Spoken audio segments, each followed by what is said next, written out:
कलाकारक समक्ष आई प्रस्तुति अछि हमर। कलाकारक समक्ष आई प्रस्तुति अछि हमर। इहो एकटा संजोग छै, ओना त सब तेरे सब कुछ पड़ल अपन अपन भोग छै, अपन अपन भोग छै। आजू की लाइव के कार्यक्रम आदित्य फिल्म्स एंड म्यूजिक के तरफ से आयोजित कयल गेल अछि, जेकर आयोजन करता धरता आदरणीय अपने लोकनक चर्चित परिचित और मशहूर गायक पीके बाबा जी छथि। MJ5 डिवनिस म्यूजिकल इंस्ट्रूमेंट के टीम हम चाहब एक बेर थपरी नहीं बजा कह जतै छी ततै से हिनका सबके हौसला बुलंद करी और आजुक कार्यक्रम के आगा बढ़बैत मिथिलांचलक चर्चित गायिका सुश्री श्रीमती नेहा निखिल जी के आमंत्रित करबैन। नेहा निखिल जी से आग्रह करबैन कृपया मंचासीन होइत और आजुक कार्यक्रम के आगा बढ़बैत। धन्यवाद। हे चल चढ़ाबू अहाँ के चढ़ाबू सैनिटाइजर। अरे चल चढ़ाबू अहाँ के चढ़ाबू सैनिटाइजर। बाबा यो अहाँ बाजू न बाजू न। बाबा यो अहाँ बाजू न बाजू न। चल चढ़ाबी अहाँ के चढ़ाबू सैनिटाइजर। चल चढ़ाबू अहाँ के चढ़ाबू सैनिटाइजर। जाओ बाबा यो अहाँ बाजू न बाजू न। बाबा यो अहाँ बाजू न बाजू न।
अरे अहाँ के कहू बाबा अहाँ अपने बरकावाइजर।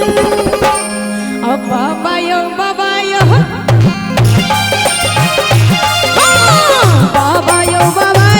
अहाँ बाजू न बाजू न।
बस हाके डराइबर